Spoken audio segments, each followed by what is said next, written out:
So Hare Krishna devotees, Hare Krishna. Hare Krishna Mataji. Hare Krishna Mataji. Hare Krishna.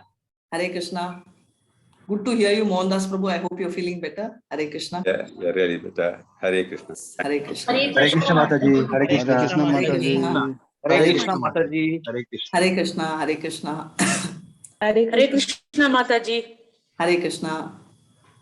So, is it started? Okay, we have 2 more minutes. I'll start in a minute, but I was just thinking that today, if anybody knows Bilva Mangala Thakur's story, you all can tell the story. So you can type or raise hand, because there are 2 divisions to it, part A and part B. So I'm just thinking, you can tell me if you want a different plan, but what I'm thinking is we'll have 1 hour of session, a little bit of Q&As, and maybe, can you mute yourself? Thanks, Hare Krishna. We'll have the story so that we'll have a little bit of variety, or a video. Is that okay? Yeah. So if you tell me a part 1 story, I will tell you part 2 story tomorrow. So we can, and as far as possible, put the your doubts in chat, because that will save time so that I can quickly clarify. If it's a conversation, it's taking more time and many of them are losing the chance. That's why. So let me start off today. Hare Krishna. So today we are going to enter the 9th chapter, which is the most confidential knowledge. As usual, whoever wants to read can keep your hand raised, and among you all can swap the English version. It is called the most confidential knowledge. It is also called the king of knowledge. Why? We will see it through the chapter. Before we start the chapter, let's start off with Mangalacharan, right? Om Namo Bhagavate Vasudevaya. Om Namo Bhagavate Vasudevaya. Om Namo Bhagavate Vasudevaya. Om Ajnanatimrandasya Jnananjala Chalakaya Chakshurunmilitam Yena Tasmai Shri Guruve Namaha. Shri Chaitanya Manubhishtam Stapitam Yena Bhutale Swayam Rupa Kadamaya Dadati Swapadhatikam. He Krishna Karuna Sindhu Dinabandho Jagatpate Gopeshu Gopika Kanta Radha Kanta Namastute Tapta Kanchana Gaurangi Radhe Vrindavaneshwari Vishavanusute Devi Pranamani Haripriye Vancha Kalpadarubhyascha Kripa Sindhubhya Evacha Patitana Pavanebhyo Vaishnavebhyo Namo Namaha. Shri Krishna Chaitanya Prabhu Nityananda Shri Advaita Gadadhara Shri Vatsadi Gaura Bhakta Vrinda. Hare Krishna Krishna Krishna Hare Hare Hare Hare. Hare Rama Rama Rama Hare Krishna Krishna Krishna Hare Hare Hare Rama Hare Rama Hare Krishna Krishna Hare Hare Rama Hare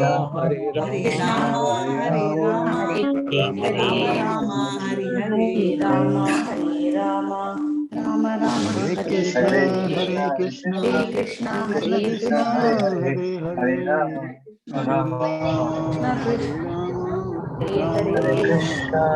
Hare Krishna devotees.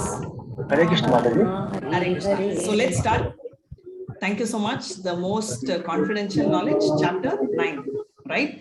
So the first 6 chapters talk about the confidential knowledge. So what is the confidential knowledge? Does anyone know what is the confidential knowledge which is spoken in the first 6 chapters?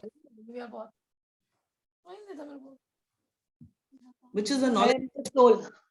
Correct. Thank you so much. That was perfect. That was Shailaja Mataji, right? Yes. Yeah, Hare Krishna. Perfect. I'm not the body, I'm the soul, right? That is the confidential knowledge discussed here. Today is going to talk about the most confidential the first 6 chapters talks about karma, and the 6 talks about jnana. So what is the middle 6? Like the sandwich, right? 2 breads in between, the tasty part, whatever, is the actual taste for the entire bread. So the actual taste is bhakti. So we have started tasting bhakti from chapter 7, and we are going to enter into the most confidential, which Krishna is explaining. Before that, let's pay our obeisances to Shishi Radhe Govinda and a quick recap of the 8th chapter. 8th chapter starts off with the questions 1 to 4 are the Krishna's answers to question. Technically speaking, most of the questions are answered, and only the last question, he takes more sections. So 8.5 to 8, remembering Krishna at the time of death, right? So he's speaking about that. And then he talks about 9 to 13, the Yoga Mishra Bhakti, which is called the mixed Bhakti, right? Not the pure devotion, but still he is a Bhakta. Now, pure devotional service, we are going to touch upon, he touched there, and it's not an end, it's a continuation. So technically a 9th chapter is actually a continuation of the 7th chapter, I would say that way. And also 8.17 to 22, comparing the material world and the spiritual world. And finally, supremacy of devotion, right? We saw the journey is just as important as the destination. And what is the link, right? We saw Ananya Bhakti, right? Ananya Chintayanto Mam, right? So what is he saying? So in the 8th chapter, he says that he explained about unalloyed devotion surpasses light and darkness. Now Krishna will explain how. How is that? And the supremacy of bhakti, again, we are seeing in 8th chapter, it concludes, right? Because we saw that the journey itself is very sweet, destination is Krishna and all that. So what is 9th chapter, right? It talks about the king of knowledge, and he says it's very important. So what's so important? Because 9 gives knowledge. Why? Jnana. We always say the bhakti has built-in knowledge. So here he gives knowledge required for performing this yoga. So we need to do, right? We need to write an exam, we need some kind of content. So this is the content which he's explaining in the 9th chapter. So as I said, 7th and 9th chapter are very identical. And 8 is the actual tangent, right? The two conversation between Krishna and Arjuna, clearing up some important points that here and there one doubt we'll have. So that was the link. So what are the 9th chapter? Shravanam, right? Hearing about Krishna's qualifications and disqualification. Next one is Aishwarya Jnana and Achinta Beda, right? Achinta means whatever seems like contradiction, apparent contradiction, right? So that is what Beda, Abeda, it's opposite. So non-worshippers and worshippers. So we're going to see who are the non-worshippers and Krishna's supreme objective. The glories of directly worshipping Krishna, the final session, right? What is the glory of worshipping Krishna? So 9.1 to 3, we're talking about Shravanam, very important, right? That's why Krishna throughout Bhagavad-Gita says Shrunu. Shrunu means, hear, right? Hearing about Krishna's qualification and disqualification, we are actually going to see right now. And 4 to 10, Aishwarya Jnana is going to give Jnana, as well as he's also going to give a very important philosophy called Achinta Beda Abeda philosophy. And what is the relationship we have with the material world?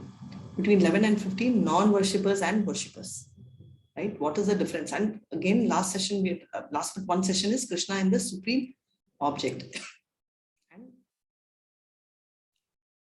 last session has gone down. Yeah, the glories of the direct, right? So that we will start seeing what are the glories which by worshipping Krishna is what we are going to see. So now let's see the verses from 9.1 to 3. What is it? Hearing, very important. So now tell me, what are the two qualifications, or rather, what is one qualification which is coming up? No, 2 itself is coming up. So what is the 2 qualification which is coming in the 2nd chapter, which Arjuna is selected, right? Why not us? And why did Krishna select Arjuna? There are 2 qualifications mentioned in the 2nd chapter. So if you can unmute yourself. I've given the unmute option. Hare Krishna. Yes, Siddharth Prabhu, please go ahead. Thank you so much. Hare Krishna Mataji. I think it is written here, non-enviousness and... No, this is not here. That is why I'm not... This one is written here. I'm telling in the 2nd chapter. So there also it is non-enviousness and unalloyed devotion. One is right. Bhakti, yes. But one more is. That is not the reason. Complete surrender. Close friend. Sorry? Complete surrender. Correct. Sako, yes, Saki or me. And it says that you're a best friend, right? And of course, Bhakta. So Bhakta means anyway, there. Thank you, Mataji. You all can unmute and answer, no problem. And devotee. Hare Krishna, yes. Hare Krishna. That is very clearly mentioned there in the 2nd chapter. So 9th chapter, he adds one more qualification. And here he says non-envious, right? Envious. My teacher's teacher used to explain envy. Now, what is the definition of envy? Ego. I like what you have, Yes. but I don't want you to have it. Yes, perfect, Nandita Mataji. Thank you. It's like ego, ma'am. Ego. No, Ego, all that. ego it becomes a part of envy. Ego is like I'm better than you kind of a feeling, right? So Like, you're close. That's also right, Prabhu. But yeah. ego is, I would say, is one of the inbuilt qualities are there in envy. And it also is a source. But the fact is, how he defines, which I like, is like I definitely like. For example, money, right? You have money, I like money. Just the fact that I don't have and you have is what I don't like. So that's what makes it envy. And is very one which means non-envious allows one to hear the confidential knowledge about Krishna, and faithless forces one to pick two options, right? Either you are you believe or you don't believe. So if you're non-envious, then you don't have a problem. But if you're envious, what's going to happen? You're not going to believe Krishna at all, right? So that is what makes the difference. So the two categories who do not believe in Krishna, they're going to come back on the cycle of birth and death. So this is one more quality which is getting added. So whoever wants to read, there are too many hands raised, so I don't know if it's for the answer. Who wants to read? Quickly raise your hand. Yes. Reddy Garu, you can start. Yes, ma'am. The shloka. Hare Krishna. Shri Hare Krishna Bhagavan. Mataji. Sri Bhagavan Vacha. I'll chant, and after Okay. that you can read the text. Hare Krishna. Okay, Hare Krishna Mataji. Vacha idam tu te guhyatamam pravakshyami anusuyave jnanam vinyana sahitam yajñatva mokshase subhat. Hare Krishna. Hare Krishna Mataji. The Supreme Lord said, "My dear Arjuna, because you are never envious of me, I shall impart to you this most secret wisdom, knowing which you shall be relieved of the miseries of the material existence." Hare Krishna Mataji. Hare Krishna. Guhyatamam, which means most secret knowledge, right? So he's telling that why? Qualification is told very clearly. Anasuyave. Anasuyave means never envious, right? Suyave means you're envious. If you add a it becomes, non-envious. So that's the thing. Jnanam. Jnanam means knowledge, and Vinyanam is application of knowledge, right? So all of us have the knowledge that I'm not the body, I'm the soul. But can we apply it? No, we can't, right? Someone scolds us, we'll feel very uncomfortable. So therefore, Vinyanam is applying that knowledge. Can you be like that? And the person who can apply it is a Mahatma. He's a Dhira. I'm using combination of multiple words because these words will start, being used. Second chapter, Siddhadir Puni. Third chapter, we had Dhira. And this chapter, they're going to use the word Mahatma. So technically, all these people are those who are Krishna conscious people, and Krishna conscious, actual Krishna conscious pure devotees, right?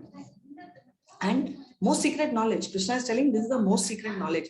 Pratyakshvan, what does it mean? We already read in the types of knowledge, there's something called Pratyakka Praman, right? What does mean? What seeing is believing, right? So he is going to give what is called a perfect proof, right? Which is going to be acknowledged. So that is only called Pravakshami, right? With proof, he is going to give all clarifications, right? In this chapter. So he's saying it's so important. So most confidential knowledge, what else? Is nothing but Bhagavad-Gita. So here, second and third chapter, clearly, which you all already told, knowledge of the soul. So this is the most confidential knowledge, which is going to come up 9th chapter. So I'll come to that later. We saw confidential knowledge, which you all already answered, right? Largely in the second chapter, a little bit in the third chapter. Now, what is more confidential knowledge? You can tell me, you can unmute and tell, or you can type in the chat. Which are the chapters covering it, and where is that, and what is it? Hare Krishna Mataji. Hare Krishna. The knowledge of the soul. Correct. The knowledge of the soul is the second chapter. Perfect. Second and third. That is a confidential knowledge. Most confidential knowledge is bhakti, we are seeing now. But which is the more confidential? Guhyam is confidential. Guhyatamam, most confidential. What is more confidential? Okay, tell me which chapters we covered. This is more confidential. I think 5th or 6th, ma'am. What is it? Close, but not correct, Prabhu. Not 5, 6. 7 and 8. 7. You leak the question paper. I think most confidential knowledge is No, second chapter is definitely God is lot of- Paramatma. 7 and 8. Mataji. I read the answer paper. We are the part and parcel of Krishna.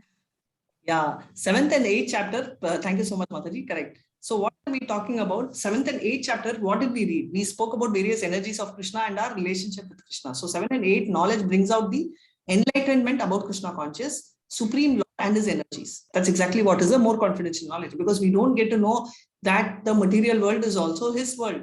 We never knew that spiritual world is Antaranga Shakti. We never knew that we are the Thada Shakti. We are the internal potency. We are the Para Shakti. And the material world, which is not having life, which is living, is this external energy, and it is the Apara Shakti.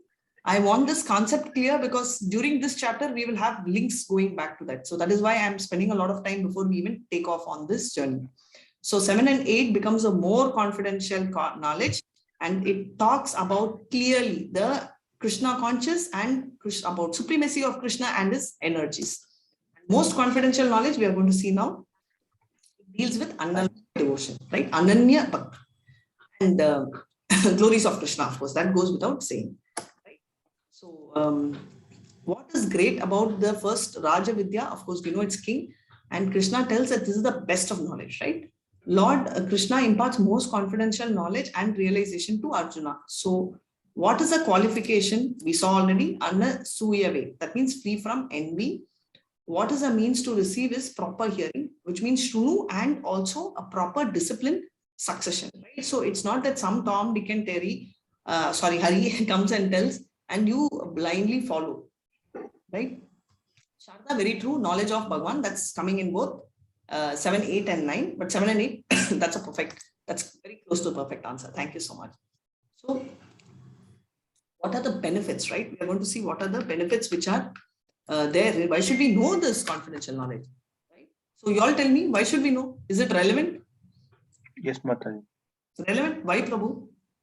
We can be free from miseries, all miseries. Free from miseries. Okay. So how can we be free? You've got the answer already. Thank you. Relief from miseries of material existences. How? What? All these answers will be said.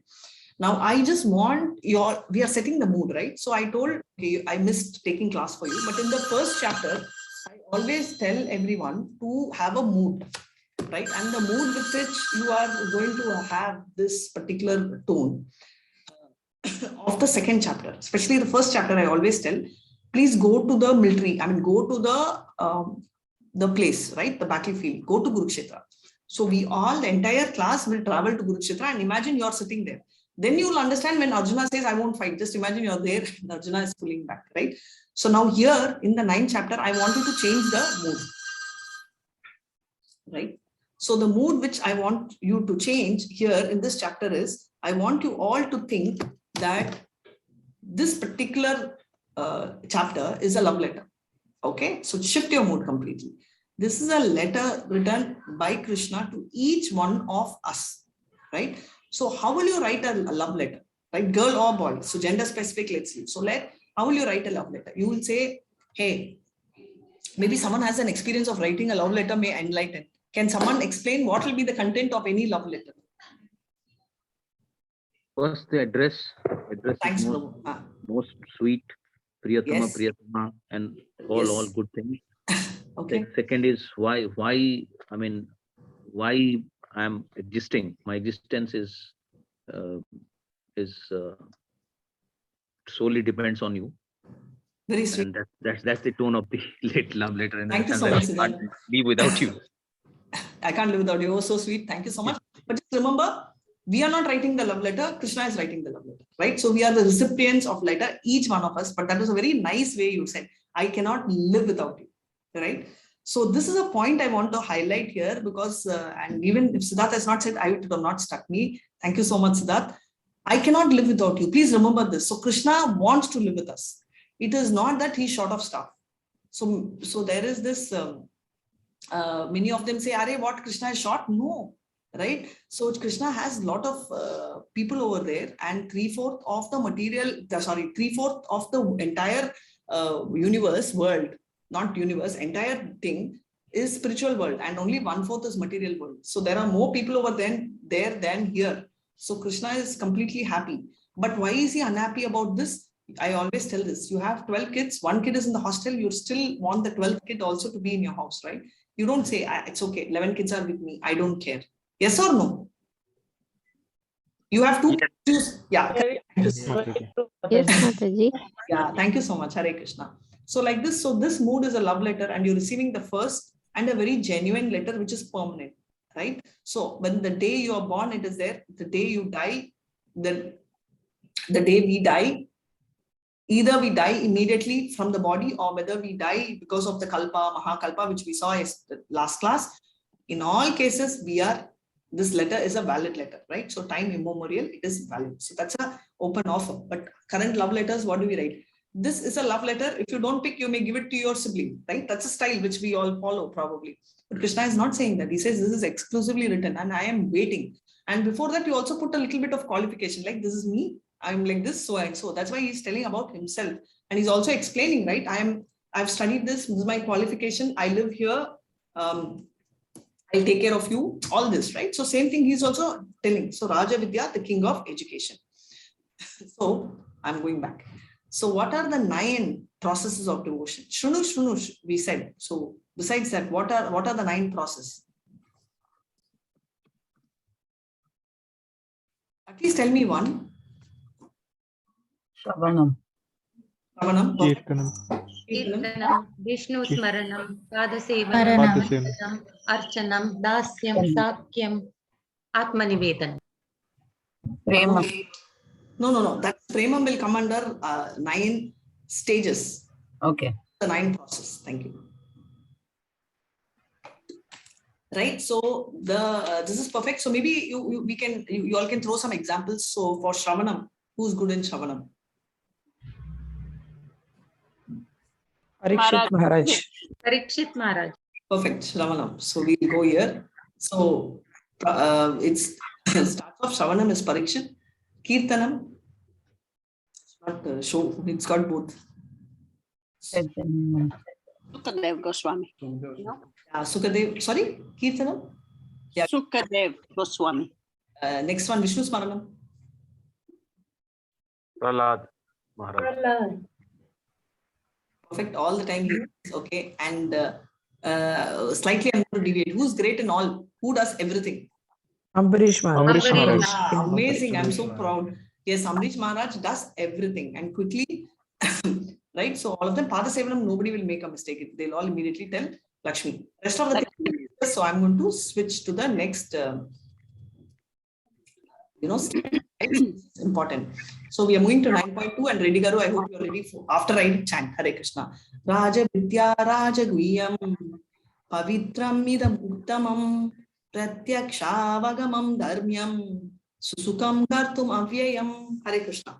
Hare Krishna Mataji. This knowledge is the king of education, the most sacred of all secrets.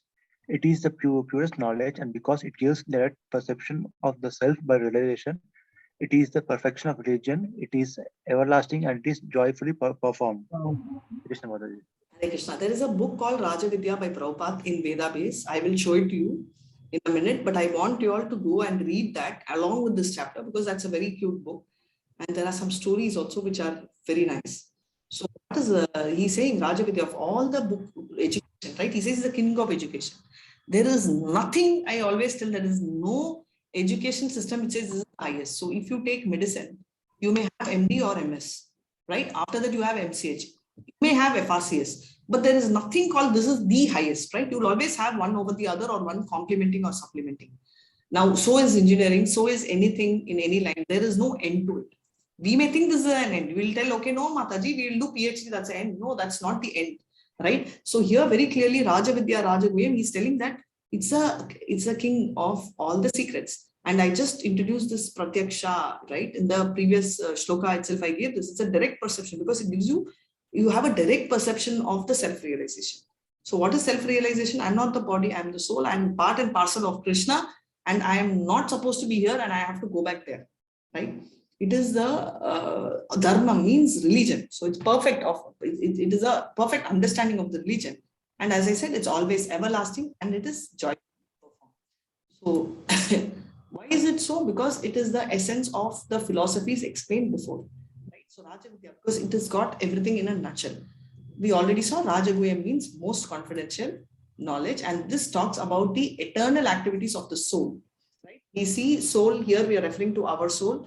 and thus gives positive information, right? So how would you feel in that love letter which Siddharth Prabhu mentioned?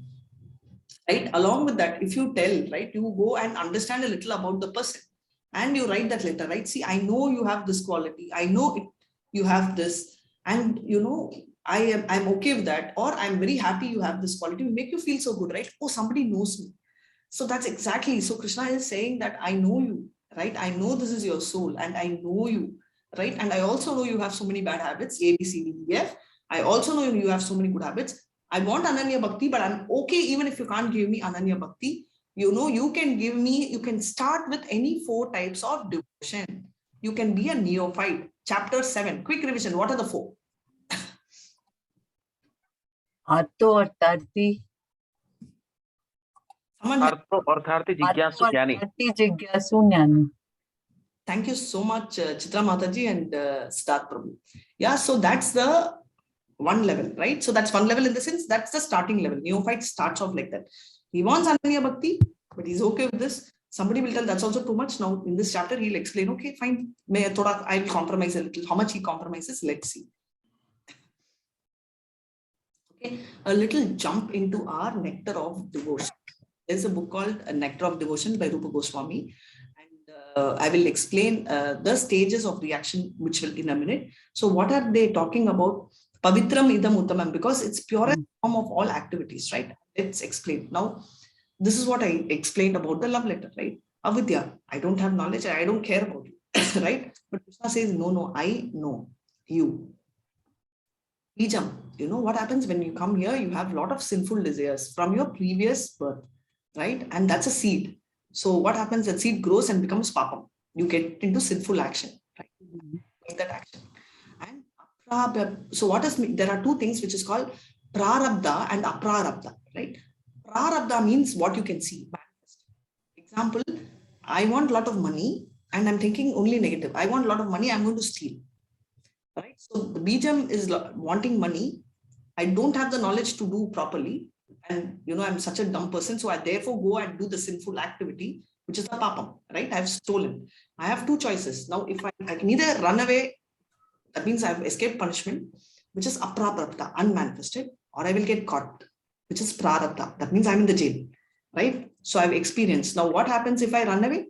I will have if I run away means it's unmanifested, which means I will have the same feeling. I will rob again, I've escaped, right? Kutam. I will have the tendency to do it again and again. Otherwise, I will get manifested and therefore I will go into jail, take it as suffering, right? So these are the stages of reaction. Now, Krishna says that you may be in any stage or you may have portions of all stages. I will take care, right? Don't worry, start chanting. I know you have a huge bijam of the things. I know the roots are inside. I know a lot of papam. And can anyone in this room say, I've done 0 papam? I have not done anything? No. Thank you so much. Because if that is there, then I'll need a half-an-hour special session for that person. If this is so, then we can proceed. Right? So this is the cycle of appearance of desire and its various reactions. So this sinful reaction has 4 stages, which is what we clearly saw, like a growth of the tree, right? From the seed. So beautifully, he says, irrespective of whatever it is, pavitram, right? He purifies all the stages, he purifies, right? And Bhagavad-Gita 7.28, please go through the purport. It clearly says this, right? Uttamam, we all know it's the best of knowledge and it is beyond the material wishes. So we are there. So therefore, purification starts. And that's why Chaitanya Mahaprabhu says this, Cheto Darpana Marjanam, cleaning starts the moment you do. So he already starts cleaning. And Pratyaksha Vagamam means direct perception. So he directly perceives, right? We always say, right, seeing is believing. I have to see, then only I will believe. So now he is telling, okay, directly. How do you get this direct perception? You see Krishna. Yes, you can by practicing devotional service in association. But are we qualified to see Krishna today? No. But eventually we will. So we are going to do. What is the example? By chanting without offense. First stage is you do it, you only get distracted. 108 times, 108 million thoughts come. Then I can share my personal experience, right? First time when I started Hare Krishna, everything flashed before my eyes. mainly my office, my files, my family, my husband, my kid, my mom, everybody. Okay. Second round, Hare Krishna, my grandmother, grandfather, everything, you know, between every round, not mala, I'm talking about between every thing it went. Hare Krishna, you know, I was very happy. You know why? I was getting distracted. What was my distraction? It's not something to feel proud about, but I'm just saying, right? You get distracted, then it reduced and your thoughts became slightly different, modified. Okay, I can read Bhagavatam. What should I read in Bhagavatam? Where should I start? Which book should I read? Okay. So that becomes, so from the first state, second, you come to more present, what is getting cooked, what is getting burnt in the kitchen, that one. Third thing is this. So bottom line, what I'm telling is eventually we get distracted, irrespective of what distraction you have, whether it's internal, external, you know, we have all this goes on and on. So what are the four? We are today is a chapter of 4. Everything will be 4. I'm going to ask you. What are the 4 miseries, major miseries in this world? Old age, disease, birth and death. Birth, disease, old age and death. Mataji. Yes, Prabhuji. Manasa is Prabhu or Mataji? Is the 9-year-old Mataji. Oh, 9-year-old Mataji. Mataji. Hare Krishna Mataji. Yeah, I know the age. So, Mataji, thank you so much. Janma, Mrityu, Jara, Vyadhi, perfect. These are the 4 miseries of the material world, which are the major miseries, primary miseries. So what are the 3 secondary miseries? Adhibhuta. I expected. Yes. Adideva, Adikroda, Adikama. Adiyajna. Lust, anger, and greed. Adi Atmika, Adi Bautika, and Adi Devika. Adi Yagna will not come in this. Adi Yagna Purush Krishna. So he is not a mystery. We are only a misery. He is currently a mystery for us. So we will move into devotion.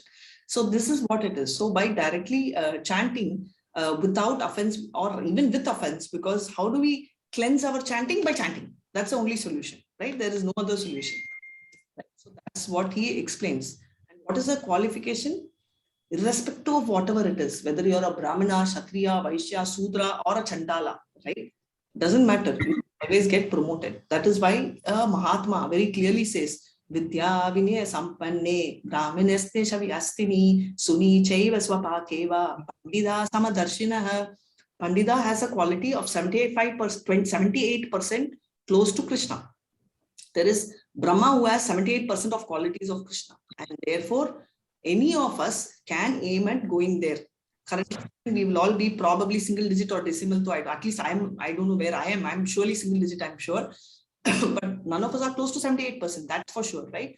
So therefore, what is the qualification required? The Pandita itself treats everyone equally. And therefore, what should be our qualification? We should also start teaching everyone slowly in that level. And that becomes, and you know, we should start really, the only qualification expected to follow devotional services, we should really be greedy. Many times they will say, and last class also many of you all said, few of them asked, you know, ma'am, there should be a limit, right? Yes, there should be a limit, and that's in the material world. For spiritual, there is no limit. Is there anywhere they have said that you should not buy, they should buy only 1 mala, you can buy 2 mala? Is there anywhere they said you should buy only 1 dress? No, you can give 10 dresses to Krishna, right? So when it comes to anything spiritual, there is no limit, right? So that is what is very beautifully explained. And before that, there is something in the chat, attendance, Nandita Mataji is putting in, when you have time, you know, you can do.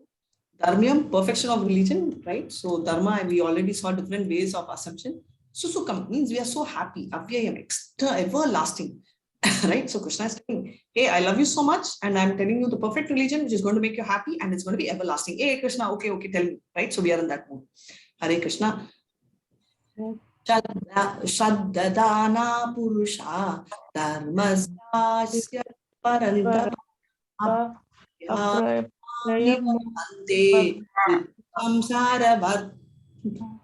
Hare Krishna. Yeah. Hare Krishna Mataji. Those who are not faithful on the path of devotional service cannot attain me. O conquer of foes, but return to birth and death in this material world. So I don't want this love letter. I will tear it and put it in the dustbin, or I will chunk it. No problem. I will keep sending you love letters again and again when you are coming back. But you have to come back to the birth, because you are not even reading my love letter. Then how will I come? What is the name of that love letter? What is the name of that love letter? Bhagavad-Gita. Bhagavad-Gita. Thank you so much. So Bhagavad-Gita is the name of the love letter, which we don't even take. We don't even open. No, Bhagavad-Gita is a love book. And love letter book. chapter 9. 9th, yeah, that was even better. Thank you so much, Prabhu. Yes, love letter is in 9, and he secretly kept it inside Bhagavad Gita book. For that, we have to open na. So you should ask Siddharth Prabhu, how you can hide love letters. So Krishna has given a sample. 9th chapter, he is hidden. Middle. 9th is a middle chapter. Right in the middle, he is hidden. I request everyone to stay muted, and when you want, you all can unmute. Hare Krishna. So, so some people like Prabhupada are already aware of the love letter, and they are telling us open. And you know, one thing very beautiful about him is we won't anyway understand. It's so difficult, right? Because Vedic knowledge is not easy, and we don't have the practice of reading it from childhood. Suddenly, at this age, we open and we read, and everything is jinxed. Okay, we will learn Sanskrit, not required, because Sanskrit, to learn the proper Sanskrit, it takes 11 years. We don't have the time. We don't have the energy, because we don't have time for 5 minutes to tell Mahamantra. Where do we have time for Sanskrit? So it's not required. So what does Prabhupada do? He has really made it so simple. And the essence he has kept throughout. So it's not that you have to wait till the 18th chapter, 78th sloka, which is the last sloka of the book, to understand. He has put this essence a little bit everywhere so that we are getting the feel. Right? So third, faithless cannot attain Krishna. Why? How do we define faith? We tell that I don't believe. Even an atheist says, I don't believe, I believe in science. But you have to believe science. Na? So there should be some belief, right? So that's Shraddha. So Shraddha becomes important. And we always used to tell, right? We used to tell, at least ourselves, there's nothing called faith in between, right? We have to have 100% faith. But Krishna is so cute, so nice that even if you have little faith, 0.5%, 1%, 0.1%, he says, I'm okay. Just have that little faith. Slowly it will become 100%. I will take the responsibility. You are in 0.0001% faith also. I will make it 100%. Leave that job to me. You do Hare Krishna Mahamantra, I will do the rest of the work, right? But will we do that? If someone says, I don't trust you, maybe little bit what you will tell. See, the person doesn't trust me. Get rid of the person, right or not? That will be the first thought. Maybe we may not really physically get rid of the person, but mentally, the first thing we will do is to get the person very far away from our mind. Hare Krishna. So define faith simply by serving Krishna. Automatically, we will get, and that's called as Bhakti Yoga, because Bhakti Yogis don't search for where is the root, right? Bhakti Yogis directly go and see the, what are the root? That's the best way, right? How can we create faith? Associating with devotees, right? When I hear you all, I feel, oh my God, okay, this person, okay, I will have faith. That's very interlinked. No good faith and knowledge of scriptures, right? Easily you tend to fall down. That's why always remember today also in this entire Bhagavad Gita, Arjuna is asking so many questions. It doesn't mean he doesn't trust. Nowhere it is said you should believe blindly. You should not. You should ask. But you should ask with an intention to understand, not with the intention to question. Does this person know more? What if the person does not know more? Doesn't matter, right? Point is, you have to learn whatever the person knows, right? So that's important, because that is why you have discipline succession. So firm faith, but not very advanced in devotional scriptures, simply by trying to follow by association. That's more than enough, right? Second level. So we have 3 levels of faith which are being discussed, right? The first level is the neophyte, which we already saw, the 4 types of neophyte. The second level of faith is called the Madhyamadhikari, right? Which is 1 level higher. And what happens is they are very strong in faith, but they are very sweet that they will never try and put extra efforts to convince somebody who's an atheist, because they may get angry or irritated, which will make them come down. So what they do is they go and pray for them. That is Madhyamadhikari. So most of the time, Madhyamadhikaris do see a difference, and largely they will be teachers. And Uttamadhikari, any example of Uttamadhikari, please? Hare Krishna. Which is the highest? Firm faith, well versed in devotional scriptures, and no change, and no way they'll fall down. They can go and do anyone. They have nothing. Srila Prabhupada. So nice. So quickly, all one name only we are thinking. See, Srila Prabhupada is one Uttamadhikari, right? No way there is a fall down. So clear. Why? He went and lived with the hippies in the midst of ganja, everything, right? Drug, drinks, illicit sex. Did he get influenced? Did he think, okay, there is so much of whiskey, should I try a little bit? Today I'm tired. Why should I cook? Let me go and eat the food from their plate. Oh, I'm so tired. Does he ever think? Not one single day. And we are so confused. We say, let's not even go to a pub to eat, drink water, even if we are thirsty, because our senses are so corrupted. The moment we see, we will not see water, we will see the beer or we will see the person there, right? That is the difference, right? They don't shake at all.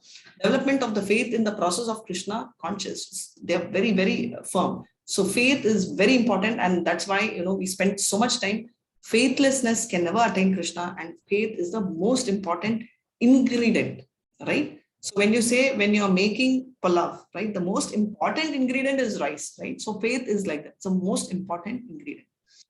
So on to section D, 9.4 to 10, right? Aishwarya Jnana, Krishna's Achinta Beda Abeda philosophy and the relationship with material world.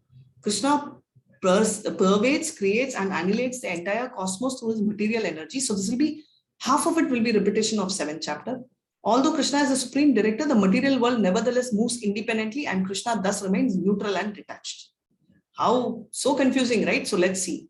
Hare Krishna. Maya tatam idam sarvam jagat. Yeah, you can go ahead, ready. And after I finish, Hare Krishna. Jagat avyakta murtina matstani sarva bhutani na chaham teshvashtitaha. Hare Krishna Mataji. Yeah, Can I read it? Yeah, please go ahead. 9.4. By me, in my unmanifested form, this entire universe is pervaded. All beings are in me, but I am not in them. Hare Krishna. Hare Krishna, thank you so much. And Reddy Garu, thanks for reading and very nicely read by you too. Hare Krishna. Now quickly, before I start, what do you mean by Achinta Beda Abeda philosophy?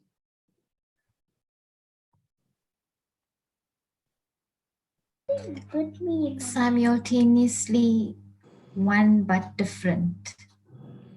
Deela Mataji, correct? But no, it's correct. Simultaneously one and different, but if you can explain a little more for people like me who can understand better. Or if someone else can also, explain a little more. One in quality, but not in quantity. That's fine. That's one quality of that Achinta Beda. So Mataji, I'm in everything, but I'm at the same time I'm not in there. No, that's the explanation of the particular verse. But I just want to know the meaning of Achinta Beda. You're explaining the verse, Prabhu. Verse we will discuss, but I'm just asking Achinta Beda Abeda philosophy. One with the purest heart. To remain forever. Pure soul, pure heart. If you go by the word, the Mataji. Correct. That was a perfect answer. Thank you. And 1 second. Simultaneously one and different. Right? Achinta Beda Abeda. Different and not different. Right? Beda means different and Abeda means not different. How can that be? It's so contradictory, right? How can it be, so for all the non-devotees, these are like mysteries. But for the devotees, these are amazing wonders of Krishna. Right? If you remind me, I will tell. Anyone knows the story of a cobbler and a Brahmana? Does all of you know the story of a Brahmana and a cobbler? No, Mataji. In the chat? No. Yes, Mataji. Yes. Okay, since I hear majority yes, no, since there is majority no, I will tell the story after I finish. Just remind me, so we'll do that. And 9.4. So what they are telling is, by me in my unmanifested form, right? Unmanifested means what you can't see. The entire universe is pervaded. Yes, you all know, right? So Krishna is the source, very clearly telling. So we all know the universe is pervaded by Krishna because Krishna, right, has two levels of expansions. First level of Krishna expands first at the first level, he expands as what? As Balram. First expansion, right? With this internal potency. And the Balram expansion expands into, come on, what are the first 4 expansions? Kumara. Sankarshana, Pradyumna, Aniruddha. One more. Vasudeva. Yes, Vasudeva. So this is the first expansion. So this Sankarshana is also called the Moola Sankarshana. So from here, from Moola Sankarshana, Narayana comes. And this one, whatever you told, is in Goloka Vrindavan. Narayana enters into the Vaikuntha. Narayana expands again into 4, which is called the second quadruple expansion. What are the 4?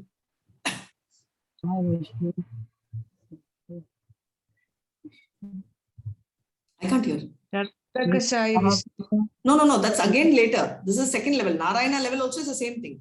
It is Sankarshana, Pradyumna, Aniruddha, and Vasudeva. This Sankarshana is called Mahasankarshana. And this Mahasankarshana expands into whatever you're telling. Into? Garbhodaka Vishnu. Yes. Shirodaka Perfect. Mahavishnu, right? Mahavishnu is also called Karnodakshai Vishnu, right? So when we are talking about it, what happens is all these are Krishna only, right? So entire universe is, though done by Garbhodakshai Vishnu, he is inside every universe created by the Garbo. I use the Mahavishnu name instead of using Garbhodakshai Vishnu. It will be easier for you. So Mahavishnu, right? So he creates that. But all beings are in me, but I am not in them. Oh my God, it's so confusing. Why? That means aren't we there? No, he is not there because he in his two-handed form. We saw this, right? Premanjana churita bhakti vilochanena sandai sadeva yeshu viloshayanti yam shama sundara akincha gunaswarupam govindamadi purusham tamaham bhajami. Two-handed form, he is happily in Goloka. So he is not here because he has given the directions to Vishnu to manage the universe. Like, for instance, let's say Tata or Birla or Reliance Company, right? They're all sitting in one place only. They are physically present in one place, and other places, they have delegated authorities to run the place. Likewise, Krishna has delegated Mahavishnu, all the Vishnus, and a lot of demigods to run it. So he is not there, right? Only his energies are playing a part. Can he be present everywhere? He can, but he is actually present in his two-handed form in Goloka Vrindavan. And if you are very keen, he's declaring it. That's a secret he's telling. You will tell that, oh, Krishna, I'm there. This is classic example of many of us we tell, right? Temple only God is there. Huh? God is not there around. Yeah, that's true. God is there everywhere. God is there also in the temples, in line with them. So isn't God here? Yes, God is there in the form of his energy. But if you need the personal form and you want to have a relationship with God, you can't sit here in the material world and have a relationship. You have to be with the person, right? So here we had our Prabhuji writing a nice love letter. Can she say the person who received that love letter from Siddharth, she can't say that, okay, I got a letter from Siddharth Prabhu and it's very nice. I'm not going to call him. I'm not going to talk to him. I'll sit here and see the love letter and I will fall in love and have a relationship with him and live the rest of the life. Not going to work, right? Even for us, it's not going to work. Then when it comes to God, how will it work? So even with God, we need to go there, right?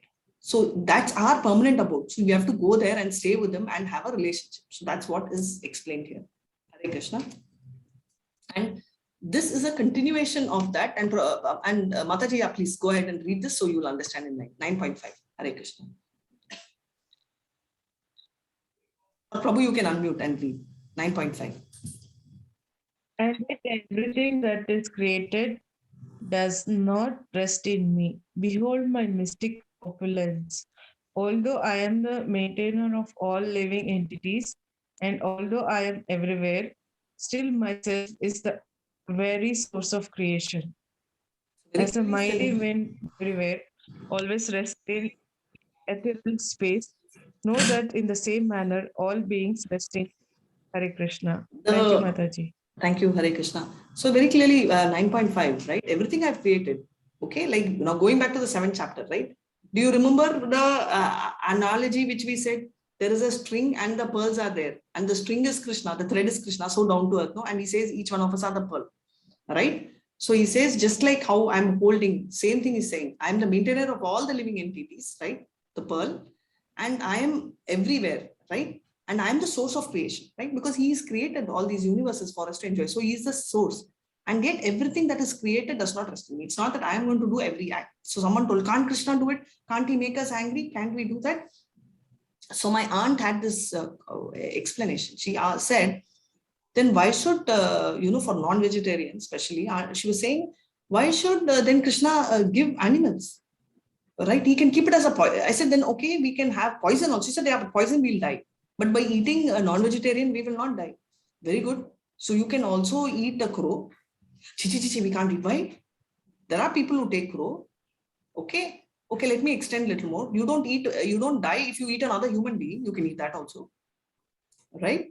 We won't do. What chichi? So technically everything is provided. So it's our common sense to make a judgment what to eat and what is not to be eaten.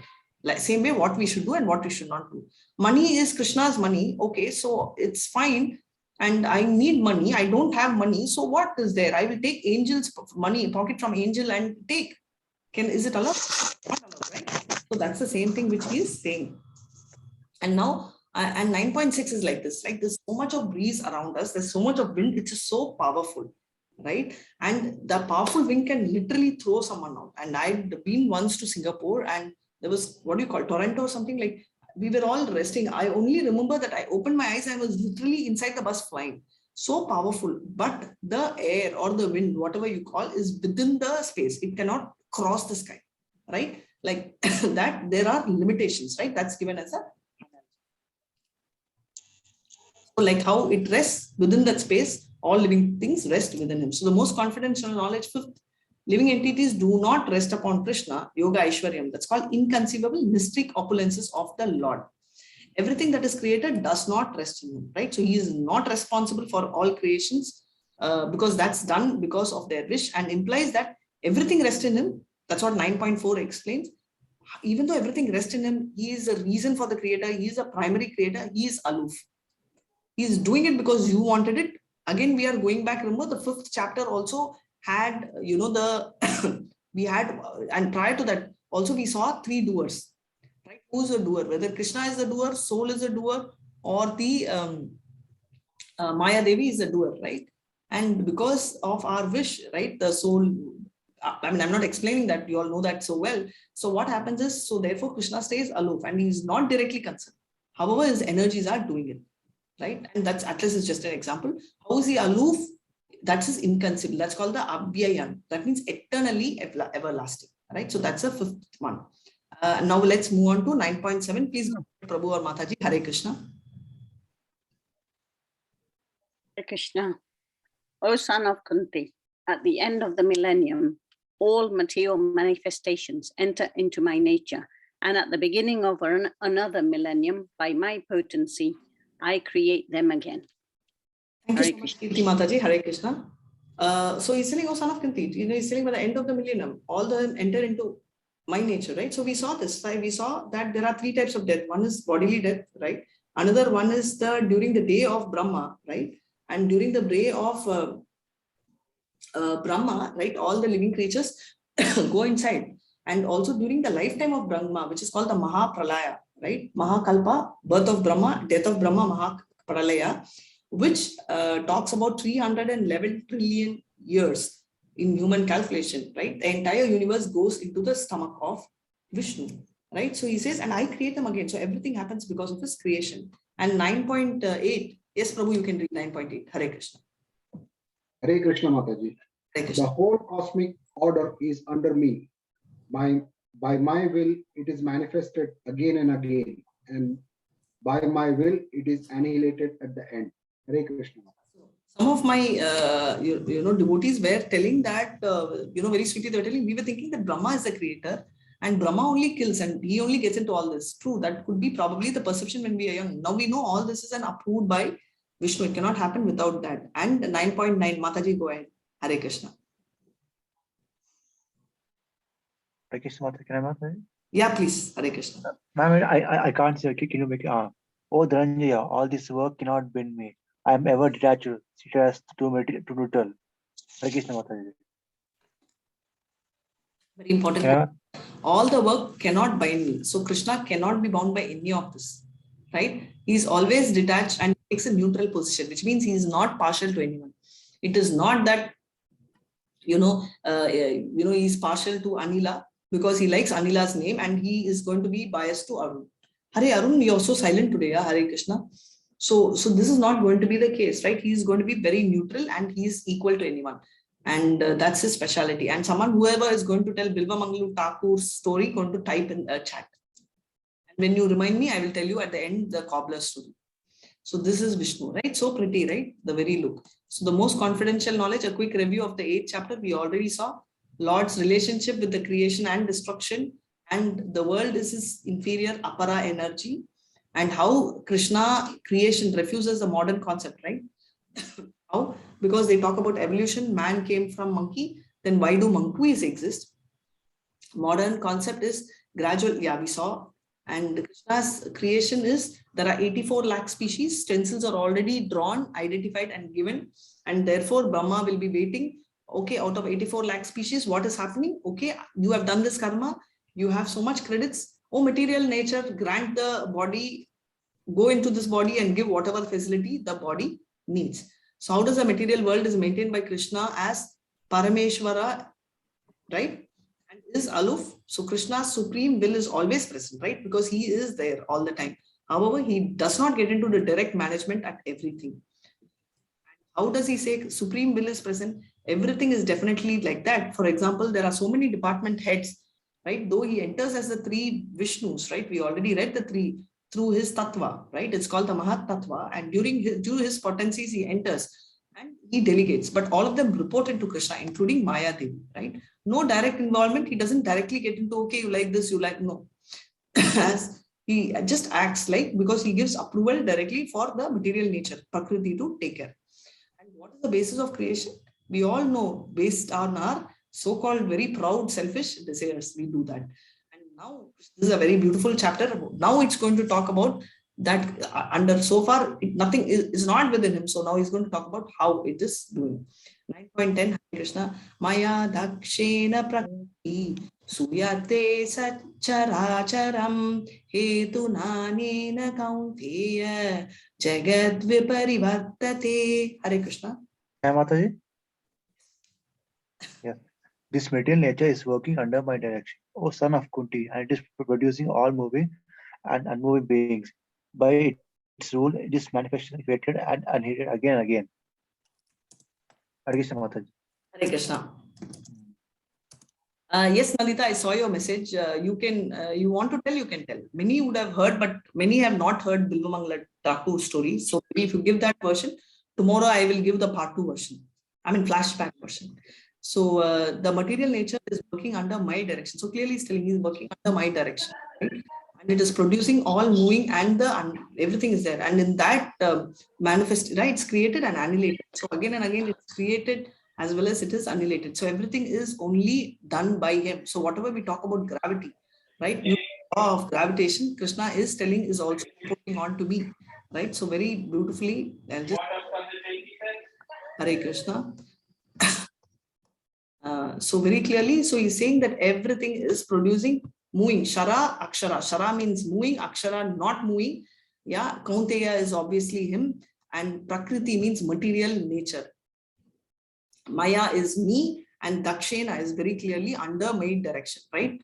So he is the person who is overpowering everything. Jagat means entire world. So you know, annihilated and annihilated, right? I mean, annihilated and annihilated.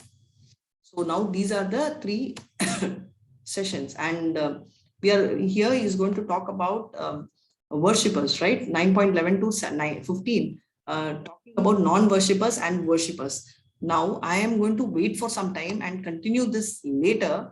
I'm going to wait for you all to tell me, before we continue, anybody wants to tell the story? Anyone wants to tell the story? You can unmute. Otherwise, I will tell you the cobbler story. If you tell me Bilvamangala part 1 story later, then I will tell you continuation. So now I'm starting with the cobbler. So there is, you all know the cobbler story, you can tell, I can hear. Anyone wants to tell story? Why is so silent? No, Shri Priya Mataji, Shri Hari Priya Mataji knows. Where is she? Hare Krishna. Yes, she's raising her hand. Yes, Renu, you can, yes, Shri Hari Priya, Mataji, you can unmute. Hare Krishna, Mataji. Hare Krishna. Which story are you telling? Bilvamangala or the cobbler? The cobbler one. Yeah, please go ahead and tell. Let me hear. For all of us. Thank you so much. Okay, Mataji. Narad Muni often went to see Lord Narayana, Krishna, and one day the Brahmin requested him to inquire from Lord Narayana when he, the Brahmin, would go back to Godhead.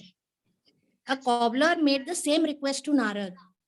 So he went to Lord Narayana and asked him when the two devotees would go back to the home of the Lord, that is Goloka. Then Lord Narayana said that the cobbler would promptly go back home, but the Brahmin had more lives yet to spend and do so. Narada was surprised and asked why. Lord Narayana instructed Narada to tell both cobbler and Brahmin that he, Lord Narayana, was threading an elephant through an eye of a needle and see how they react. Narada did as told to him by the Lord, and the Brahmin balked at the story and said, "Why, it's impossible." But the cobbler fell into ecstasy upon hearing the story, saying, "My Lord can do anything. It is possible." And the moral of this story teaches us a central point, that Lord Krishna is always testing his devotees by presenting contradictory situations which seem materially impossible. And then he also observes how each devotee responds to those tricky situations where his capacity is questioned. He puts little glitches into the cosmic landscape just to test our faith at times. Hare Krishna, Hari Bol. Hare Krishna, very nice. So nice. Thank you so much. So clearly said. So back on me. So what is Krishna telling, right? So very clearly, the entire story is about not blind faith, but there is so much of, confidence he has. He has so much of confidence in the entire, in Krishna. So that is the speciality, right? The cobbler, irrespective of his knowledge, he had so much of belief that Krishna is perfect and that Krishna will definitely do. And thank you so much, Mataji. So beautifully you said a story. So therefore, what is coming back to it? He feels that the Brahmana who seems so pure, so devotional, so many Vedas never believe.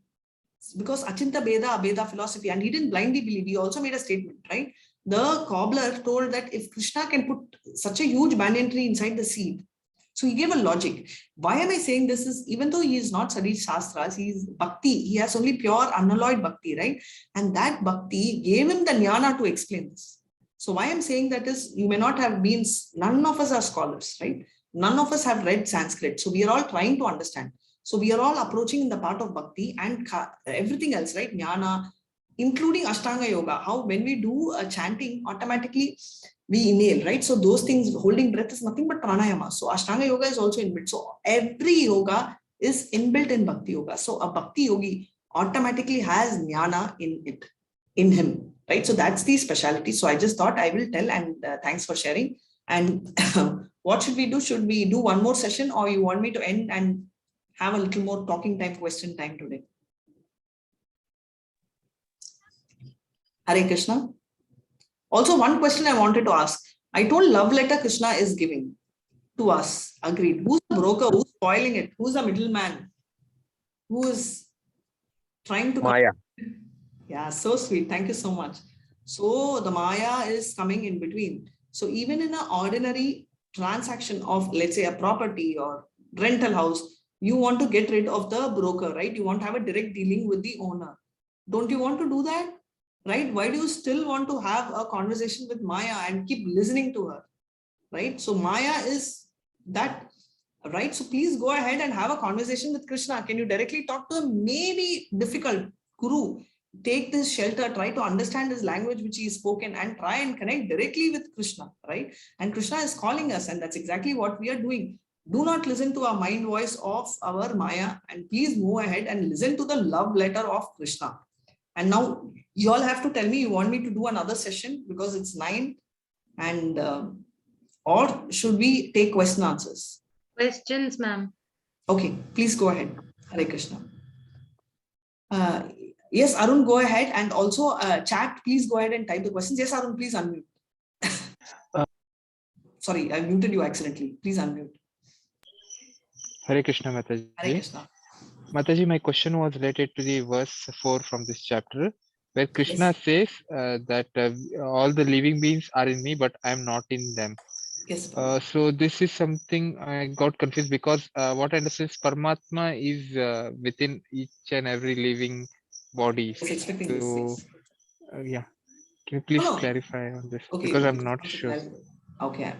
You know this, so I'm not sharing the screen. Okay, that's true. Paramatma is within each and every body. That is true.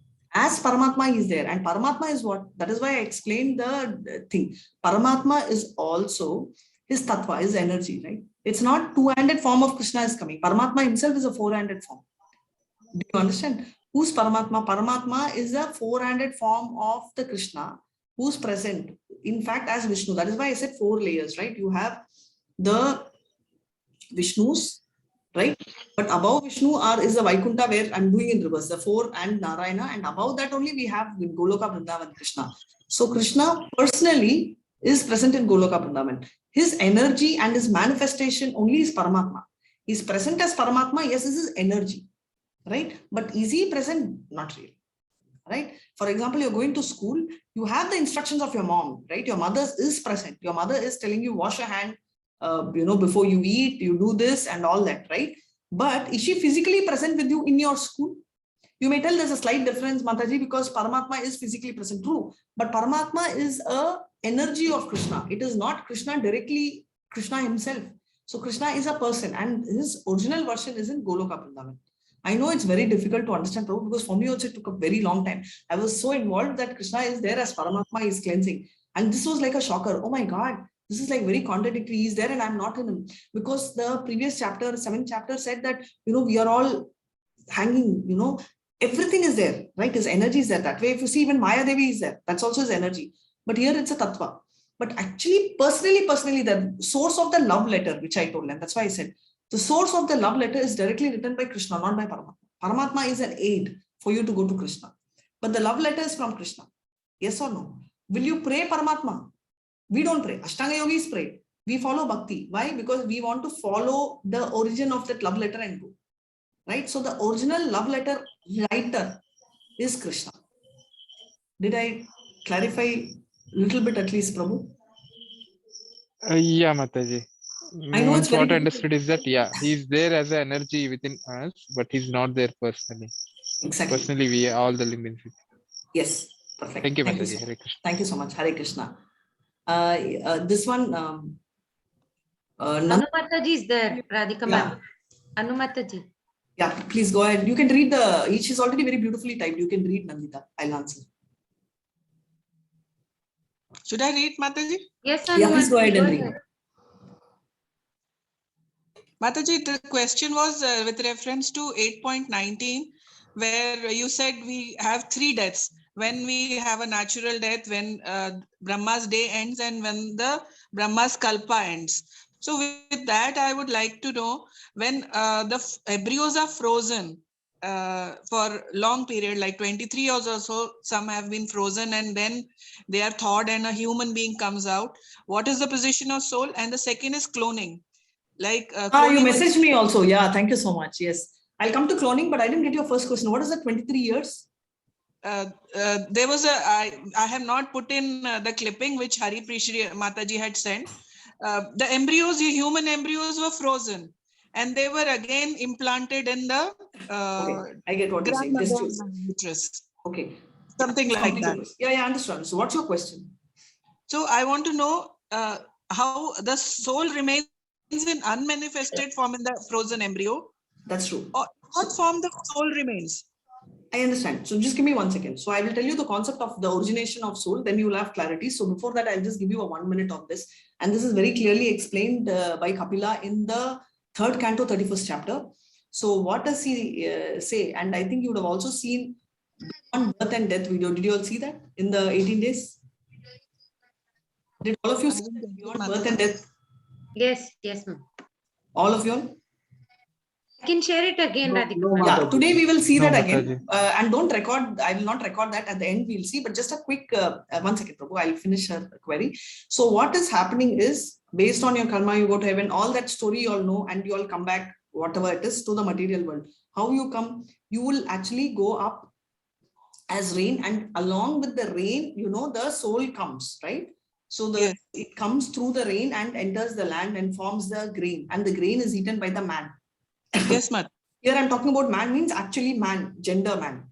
And when he eats, the soul travels through him. And when he is having a relationship with the wife, the girl also conceives, right? So this is the concept.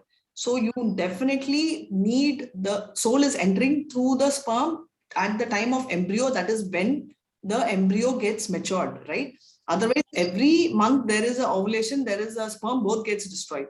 Why am I saying this is because so in a test tube baby, and you can relate to your question which you're saying, right? So what happens, both you preserve doesn't matter, but end of the day, only when they merge, that's the time the soul can enter.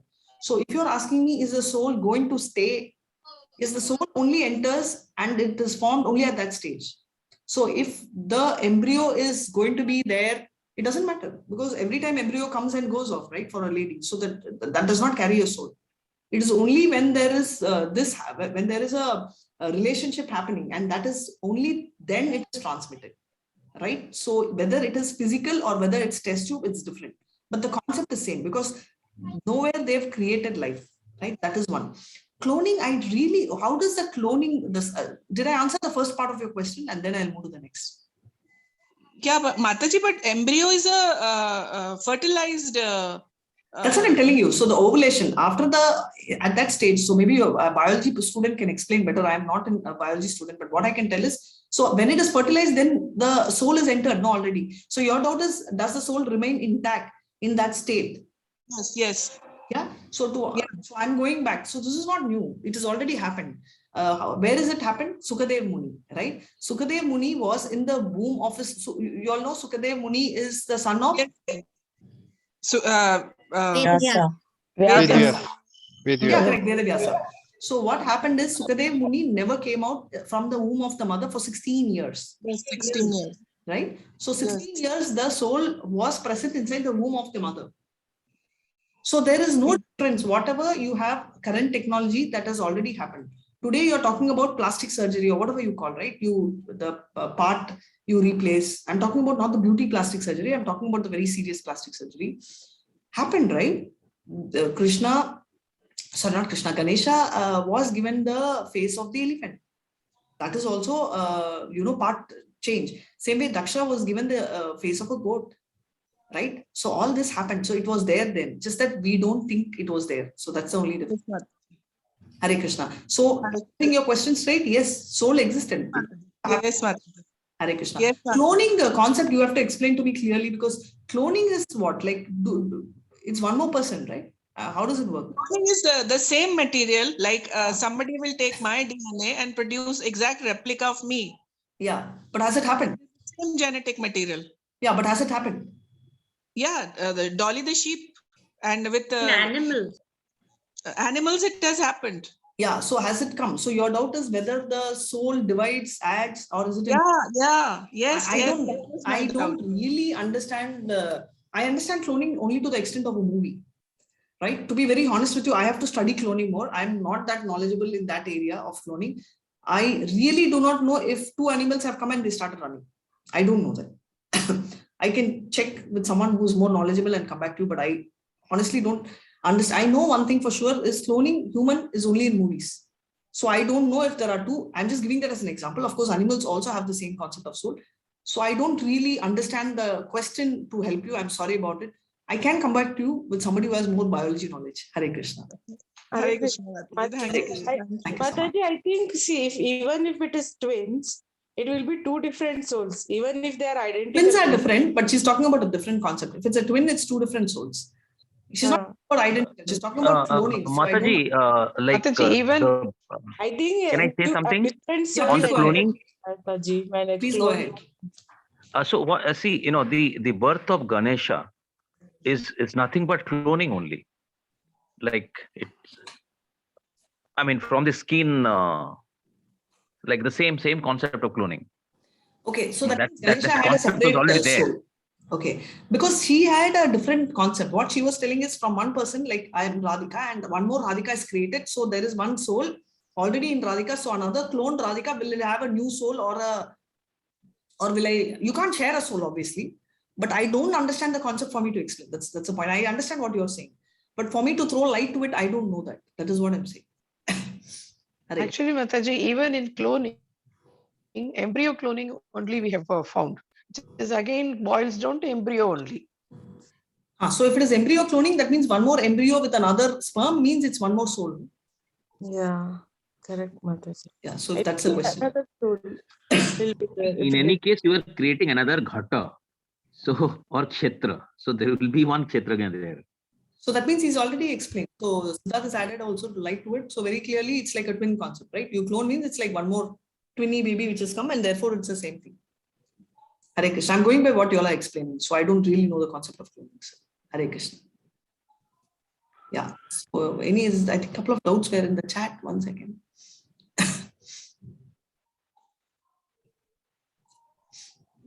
Okay. Oh, Kirti, that was you. Okay. Thank you. I only remember the question line. So any other question? There are no questions. So who's going to tell Bilva Mangala Thakur's story? I can try, Radhika ma'am. Please go ahead and try, and I hope that birth and death video also you're ready. After this you can play, and yeah, please go ahead and I don't have the video. Mohandas Prabhu, can you please look for the video? I can share it with you. Yep. No, anybody has the video share. Otherwise, if you want, I can also share. No, I will find it. We'll find it, Mataji. Okay. Mohandas Prabhu, can you please look birth and death, that video? Otherwise, I'll look Yeah, for it. I'll check. I'll just come back immediately. Yeah. Nandita, meanwhile, you can keep. Yes, ma'am.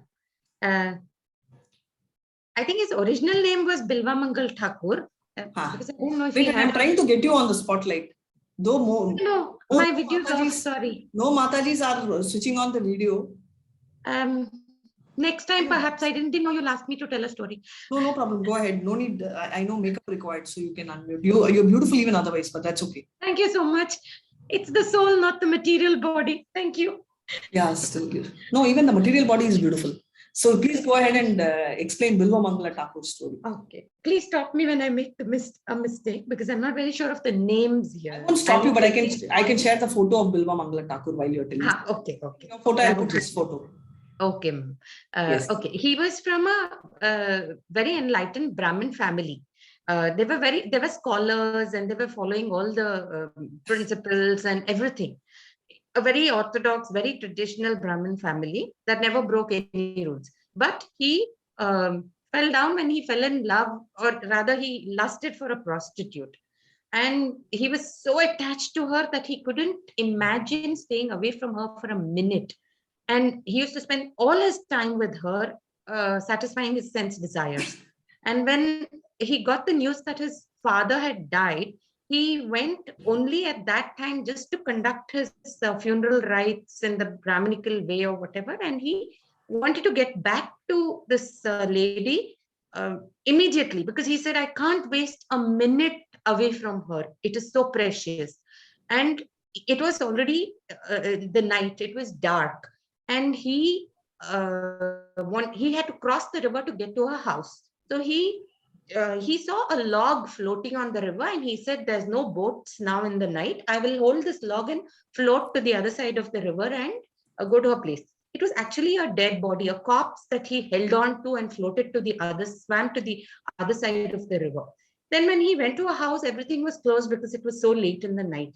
But since the gate was closed, he climbed the highest wall, and he held on to something that he thought was a rope, and he pulled himself up and into her room. And actually that was a snake, not a rope, but he didn't realize it. Because, and he reached and he kind of woke her up, and she saw him, and he was exhausted by all this. And when she saw him in this state, she was really taken aback. And she said, why did you do this? And he said, because I love you so much. I can't stay away from you for a second even. I can't bear the separation. And she immediately said, you love this material, another material body, like someone like me, material body so much. How would it be if you loved the Lord himself like this? And she was like, she made him feel ashamed, and she said, if only you loved the Lord so much, why don't you go to Vrindavan and look for him? And that's when he said he's going to go to Vrindavan and look for Lord Krishna. And he started his journey. On the way, he stopped at another Brahmana's house or something like that. And there he saw that Brahmana's wife was very beautiful. And he went back to being his original self, and he lusted after her. But he stopped himself in time and said, this is what I'm trying to get over with. And he said, my eyes are the culprit because they distract me and they make me look at beautiful things and my mind gets influenced. So he asked the lady for her hairpin or the needle that holds the bun together. And he took it. It's a very sharp one. He took that and he blinded himself then and there and said, there goes my distraction. Now I'm going to look only for the Lord. And in this blinded state, he reached Vrindavan, and there he started composing songs for Krishna. He was completely immersed in Krishna Prem, and he started writing songs for Krishna, singing for Krishna.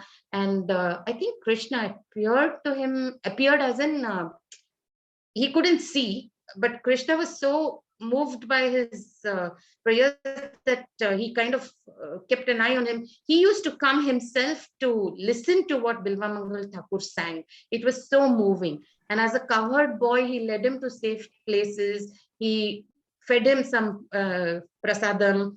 And I think when Bilva Mangal went there, he got initiated, but I don't know his initiated name, ma'am. I can't remember it. And that was how he ended his life in Vrindavan in the service of the Lord. Hare Krishna. Hare Krishna. And very beautiful, just one line I'd like to add.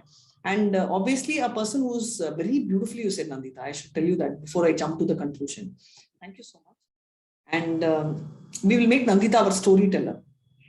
So, and after that, what happens is, Bilva Mangala Thakur goes ahead and anyone who's born blind can manage life, but somebody who's become blind in between becomes very difficult. So he was there, and when Bilva Mangala Thakur is comfortable enough, right, Krishna leaves him and goes, right? I mean, physically he was holding the hand, right? Like this, all this he was listening and leaves. So that time Bilva Mangala Thakur makes a comment. He says that you can physically leave my hand and go, but you can never leave my heart and go, Krishna. So this is a statement, just like how Prabhu was asking today, Are Paramatma. So that was a statement he very nicely told. And that is the current session of Bilva Mangala Thakur. And I am going to tell you all, the part A, that is the previous Janma, what happened in Bilva Mangala Thakur tomorrow, hopefully if time permits, because we are going to see Bilva Mangala Thakur part A, which means that how, why Bilva Mangala Thakur went through all this in his life, right? So that, stay tuned for, stay tuned for that. So I thought I'll tell. And before that, I wanted to tell you all one thing, a big thank you. I was so, last week, Nandita Mataji shared with me your views. So I read, usually I don't, that was the first time I read my reviews. I was so excited, right? So I always thought somebody will have some issue, and I think you people are so pure that everybody have only complimented me. And I know for sure that I am not great.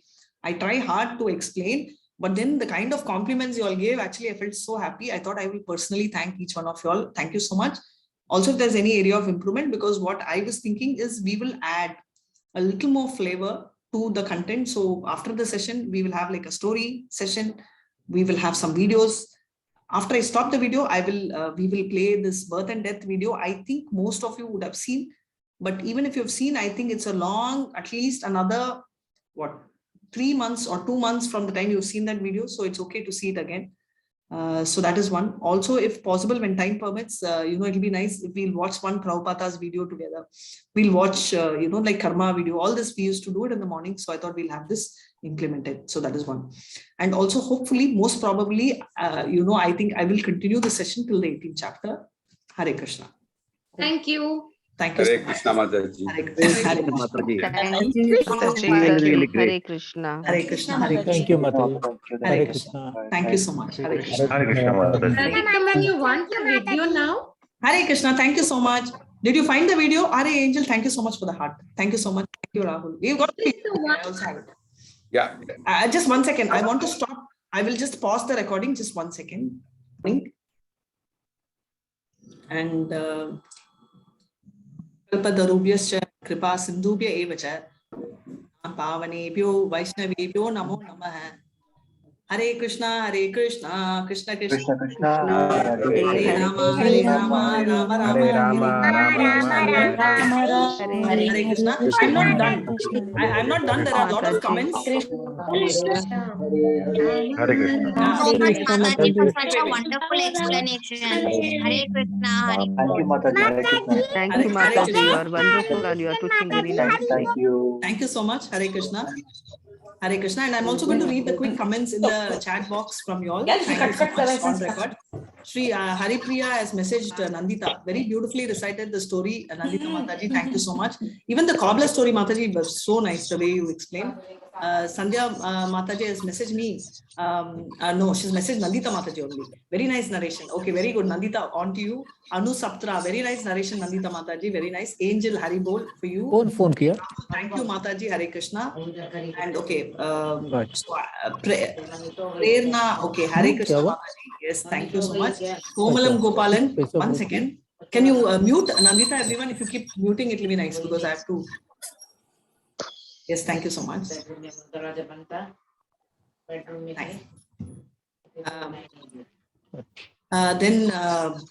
Komala Mataji, Gopalan Mataji, I said, thank you, Mataji. We are blessed. I'm also blessed, very happy to associate. Pradibha Mataji, a very nice, valuable and informative session. Thank you so much. Hare Krishna. Kirti Mataji, we are blessed to have you in our association, Mataji. Thank you, Hare Krishna. Likewise, Hare Krishna. Shri Haripriya Mataji, thank you, Mataji. Hare Krishna, Haribol. Thank you so much.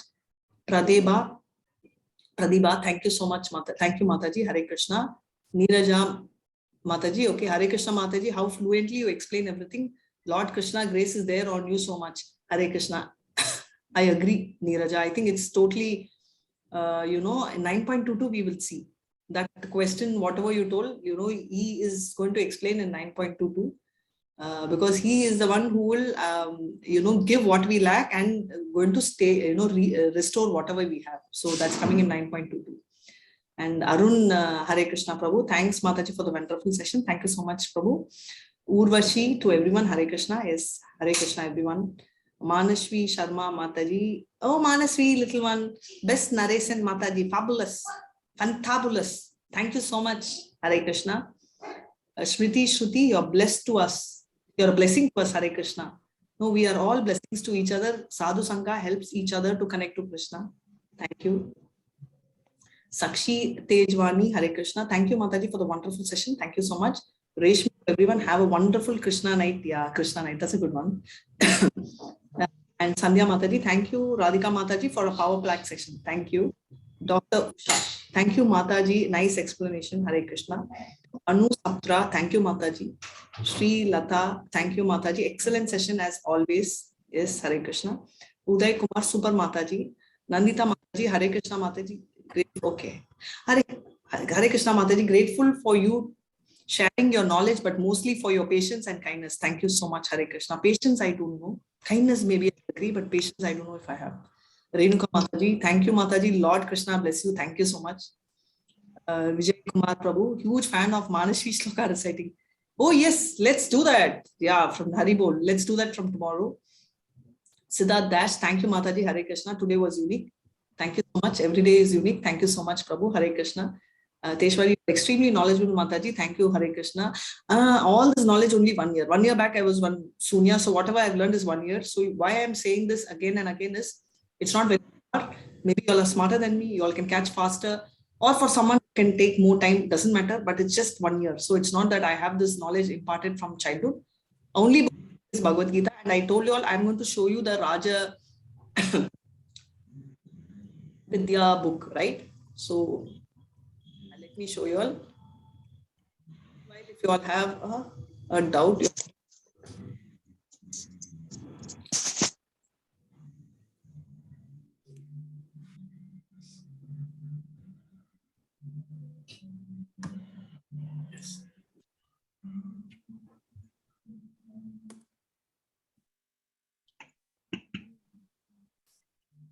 see, these are all the books of Prabhupada's.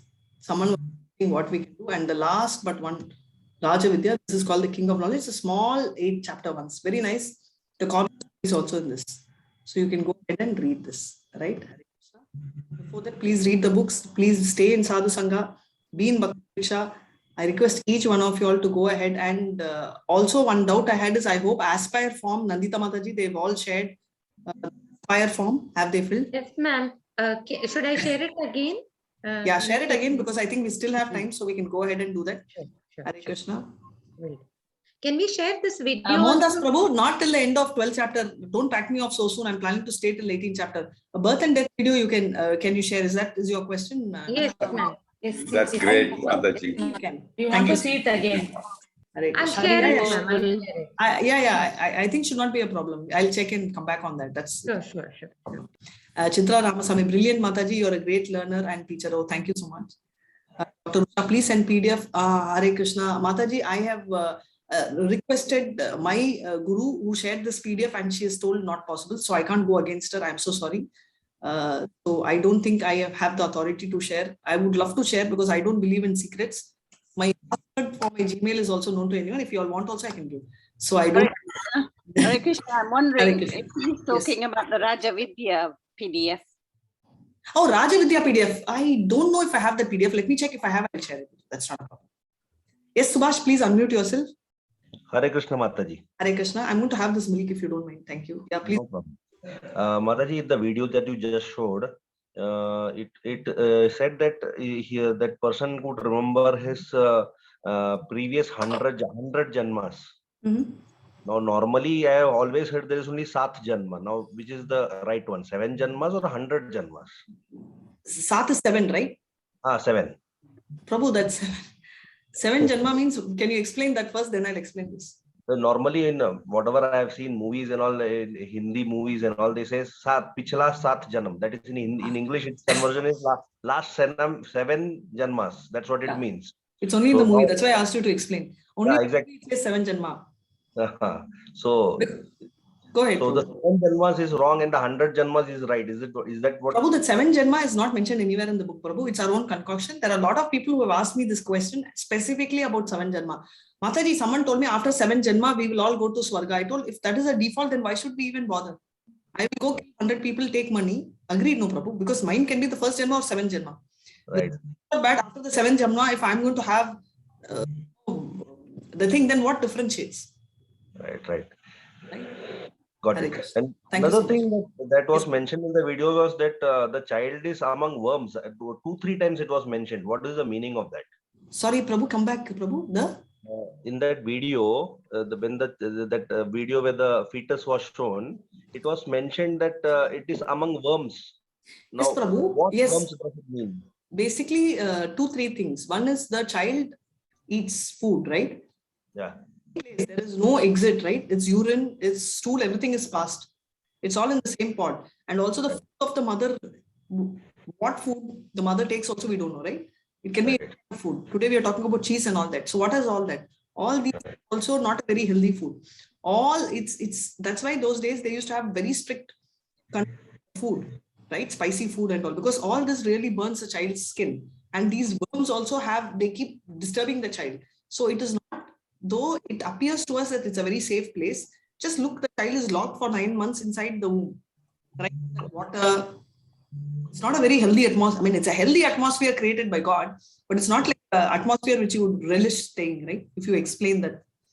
Okay, but scientifically it is said that the fetus is inside the amniotic fluid.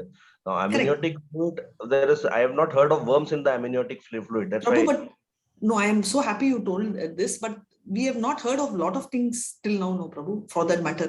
So maybe you have to wait another 50, 100 years for that science to come out telling that the fluid has been analyzed and there are worms in that. So let's wait for another few more years, because this was told 5,000 years back. And if you talk, I'm just giving one example of cow dung. We never used to like, right? I'm sure as children used to hate cow dung. You know, we always thought we were classy, you know, so we never used to like cow dung and all. But if you see today, you have taken a patent for cow dung, and cow dung has a natural cooler effect. If the house is very hot, I mean, if the sun is burning in summer, the cow dung acts as a natural insulator. It makes you feel cold and vice versa. And if it's very cold outside, it gives you warmth.